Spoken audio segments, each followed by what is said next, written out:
म्हणून काम करणं तुम्हा लोकांसाठी किती चॅलेंजिंग झालंय आणि या गेल्या साधारण 100 दिवसांमध्ये 100 दिवस व्हायचेत अजून, पण या गेल्या 2-2.5 महिन्यांमध्ये कोणते विषय असे आहेत की ज्याच्यामुळं की अरे हे निर्णय झाले, हे चांगलं झालं, विरोधी पक्षात आपण असलो तरी महाराष्ट्रासाठी चांगलं झालं असं वाटतंय, आणि असे कोणते विषय आहेत की जे व्हायला पाहिजे होते अजून जे होत बघा, नाहीये? निर्णय खूप होत आहेत, विषय असे खूप जाहीर होत आहेत, पण त्याच्या पुढे काही होतंय का, हा एक प्रश्न राहतोय.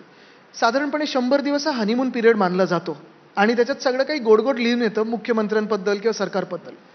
पण एक साधारणपणे आता आपण पाहतो, एक लॅकलस्टर कारभार चालू आहे. म्हणजे तुम्ही मंत्रालयात फिरा, मंत्र्यांना भेटा किंवा कुठेही, सगळं काही एकदम मंद शिथिल असं झालेलं आहे. आणि प्रॉब्लेम हाच होतोय ना, की जे काही आम्ही पण सूचना करत आहोत त्याच्यावर पुढे काही अंमलबजावणी होत नाही. आज तर आपण पाहिलं असेल, रस्त्याच्या विषयावर, मुंबईच्या रस्त्याच्या विषयावर मी 2 वर्ष सांगतोय की हा घोटाळाच आहे. त्याच्यावर नुसतं आम्ही नाही तर भाजपचे आमदार पण चौकशी मागतायत, सगळ्या पक्षाचे आमदार चौकशी मागतात, जे मी 2 वर्ष बोलतोय. ते खातं कोणाकडे? तुमच्याच पक्षाचे पूर्वीचे नगरविकास नेते. मंत्र्यांकडे. नगरविकास मंत्री कोण होते त्यावेळी? मुख्यमंत्री नगरविकास मंत्री होते. सांगितलं कोणी होतं, 2 वर्षात आम्ही खड्डेमुक्त रस्ते करू. तेव्हा पण मी बोलत होतो की जो कोण माणूस सांगतो की मी खड्डेमुक्त रस्ते 2 वर्षात करीन मुंबईचे, खोटं बोलत आहे. आणि हेच माझं सांगणं आहे सगळ्यांना, की कुठेतरी हे सेन्सेशनलिझम कमी केलं पाहिजे, कुठेतरी उगाच काहीतरी स्टेटमेंट देणं कमी केलं पाहिजे आणि कामाचं बोला, मुद्द्याचं बोला. पण आज पण आपण पाहतोय साधारणपणे हाऊसमध्ये जे काही विषय आहेत आम्ही सगळेच मांडतोय. काल आम्ही पाण्याच्या विषयावर बोलत होतो. मला वाटतं ते डॉक्टर कुटे त्यांनी खरोखर चांगलं भाषण केलं. मी त्यांना नंतर सांगितलं सुद्धा, भाजपचे आहेत पण मी कौतुक करतो त्यांचं. टेक्निकल भाषण केलं. 2 वर्षामध्ये पहिल्यांदा सायंटिफिक टेम्परचं भाषण मी ऐकलं. अनेक लोक चांगली भाषण करू शकतात, पण त्यांना संधी तर मिळाली पाहिजे. मंत्र्यांनी बसून ऐकलं पाहिजे. नाही, मी विचारलं होतं की कोणते निर्णय सरकारचे की एक मराठी माणूस म्हणून सुखावणारे.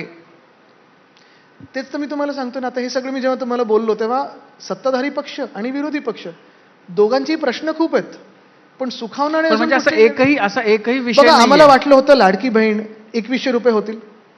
झालेत का? दिल्लीत 2500 आहेत, म्हणजे अजून लाडके आहेत दिल्लीच्या बहिणी. इथे 1500च्या पुढे नाही. मला पूर्ण होऊ द्या.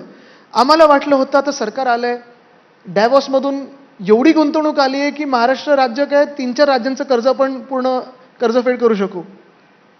आपण आत्ता ह्या स्थितीला कर्जमुक्ती देऊ नाही शकत आहे. लाडकी बहीणची योजना तशीच ठेवलेली आहे. जे काही 10 महत्त्वाचे प्रॉमिसेस होते ह्या महायुती सरकारच्या पूर्ण काही वचननाम्यात, एक सुद्धा प्रॉमिस या अर्थसंकल्पात आलं नाही. म्हणजे नक्की आपण चाललोय कुठे? बरं, हे सगळं होत असताना कायदा सुव्यवस्थेचा धाक आहे का? कायद्याचा धाक आहे का? कुठेच नाही. ती एसटी बस सील तरी केली का ज्याच्यात रेप झाले? तिथे मंत्री सांगतात की सगळं शांततेत पार पडलं. कुठचा कायदा आहे?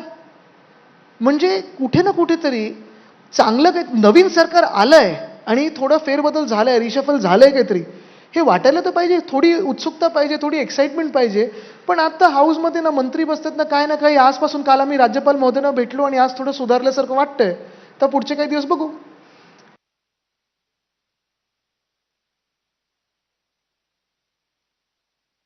लाडकी